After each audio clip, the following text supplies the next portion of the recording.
Hi, welcome to Storytime Online. I'm Miss T, and I'm going to read you a story today. Today's story is I Need My Monster. And if you like our story, have Mom or Dad hit the subscribe button, ring the bell, like us, and share. Okay? Ready? Let's go!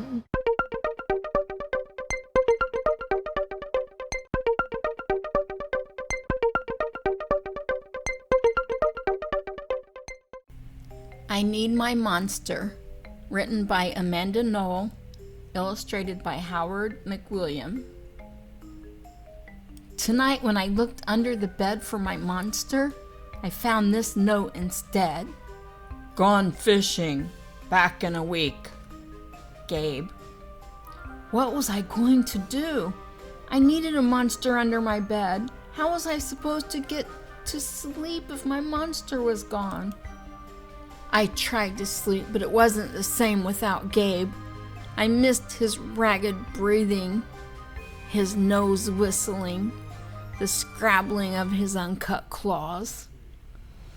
How would I ever get to sleep without Gabe's familiar scary noises and his spooky green ooze?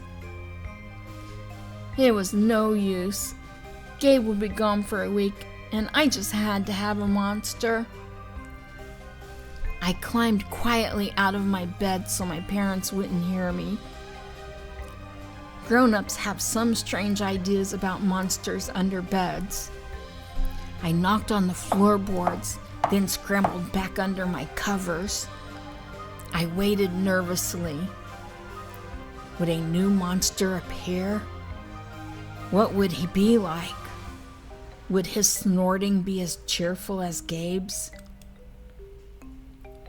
When I heard some creaking under my bed, I knew that the substitute monster had arrived. "Good evening," said a low, breathy voice. "My name is Herbert. I will be your monster for the evening." Herbert? What kind of name is that for a monster? You don't sound scary at all. Have you ever scared a kid before? Well, no, but I have read all the best books on the topic. Do you have long teeth and scratchy claws? I asked. No, but I have an overbite, and I'm a mouth breather. Listen.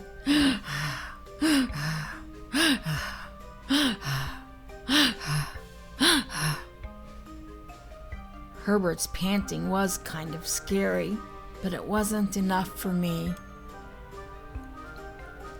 Listen, Herbert, I'm sorry. I just don't think this is going to work. It's nothing personal, but I really need a monster with claws. Picky, Herbert complained. As you wish. I'll go. There was some more creaking, then Herbert was gone. Some scratching warned me that a second monster had appeared. "Good evening," he said in a high, silky voice. "My name is Ralph. I understand you need a monster with claws. If you would please lean over, I will hold out an arm for inspection."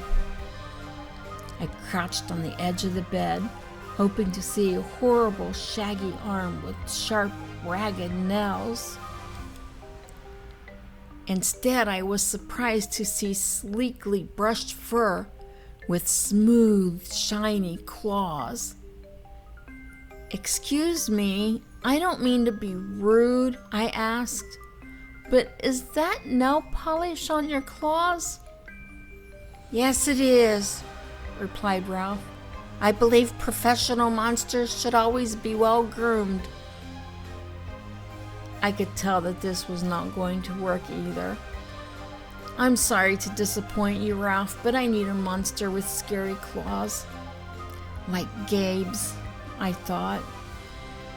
I heard some more scratching and I knew Ralph was gone. A minute later, a third voice from under the bed rasped, "Check out these claws, kid." I gathered my courage and peered over the edge. The claws were impressive, jagged and dark, and razor sharp. So far, so good. I was a little nervous. "Could you stick out your tail?" I whispered. "Sure, but don't get scared." I peeked through my fingers at the slimy tail slithering over the foot of my bed. That's when I noticed the bow. "Are you a girl monster?" "Of course I am," she snapped. "I'm Cynthia. Do you have a problem with that?" Yeah, I do," I admitted. "I definitely need a boy monster. Boy monsters are for boys and girl monsters are for girls. Everybody knows that." "Well, aren't you a picky one?" She sniffed and then she was gone. Was I being too picky?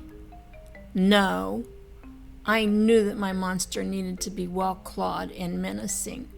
The whole point of having a monster, after all, was to keep me in bed, imagining all the scary stuff that could happen if I got out.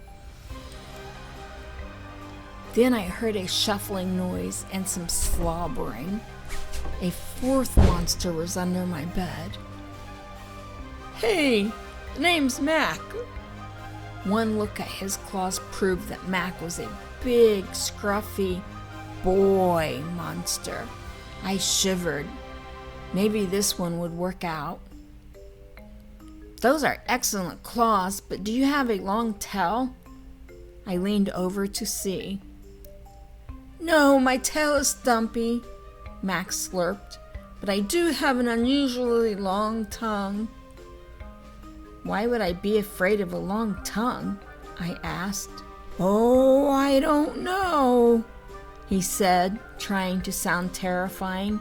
"You never know when I might lick you." I fell back on the bed laughing. Whoa!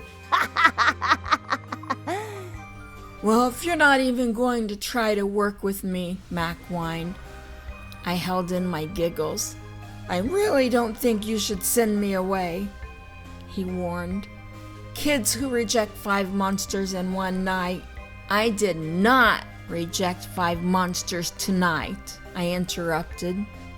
"My regular monster went fishing." "Fishing, eh? Maybe he just left because you're so picky." "Fine, I'm out of here.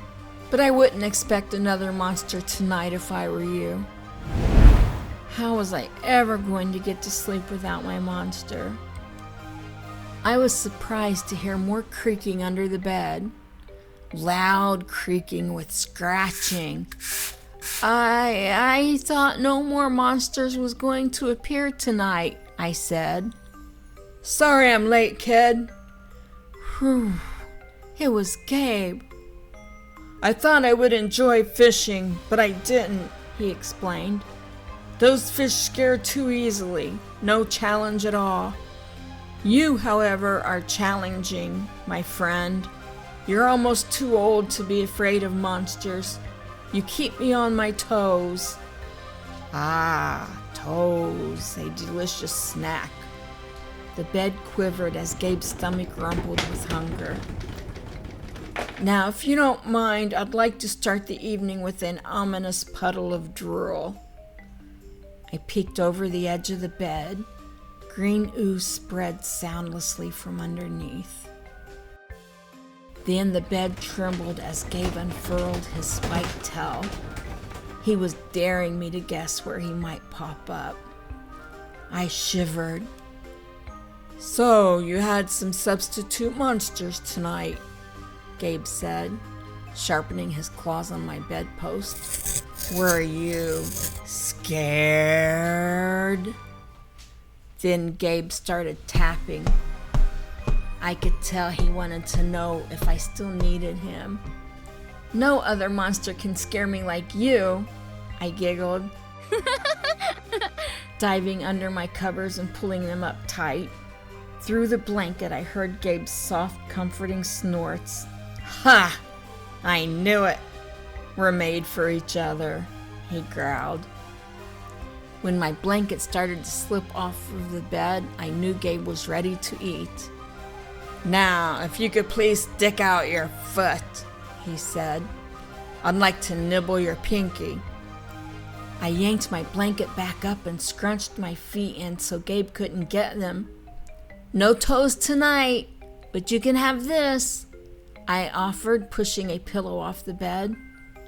I didn't even hear it hit the floor. Gabe was back. The ooze was perfect. Everything was back to normal. I shivered again. I'd be asleep in no time.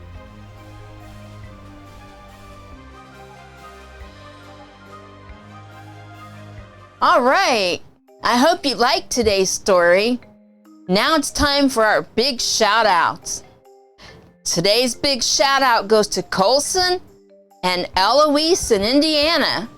If you would like a big shout out to you, have your mom and dad leave your name and what state you're in the comments below, and we will get a big shout out to you.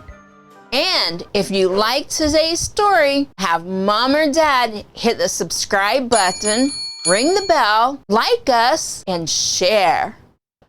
That's all for today, kids. I hope to see you real soon.